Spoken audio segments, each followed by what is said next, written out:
Peringatan Hari Batik Nasional bukan baik dilakukan oleh pelajar, instansi pemerintah, dan juga karyawan swasta, tapi juga dilakukan oleh petugas SPBU di Jalan Demang Lebar Daun untuk menunjukkan kebanggaan dan promosi batik karya pusaka warisan bangsa. Seluruh petugas SPBU menggunakan pakaian yang tidak lazim pada hari biasa. Di hari biasa mereka cuma menggunakan baju berwarna merah dengan terusan celana. Di hari Rabu 2 Oktober mereka menggunakan baju batik, baik petugas pria dan wanita. Memang ini diwajibkan untuk memakai.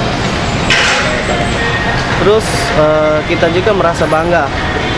Pihak-pihak yang lain juga merasa bangga bahwa kita mempunyai Hari Batik Nasional.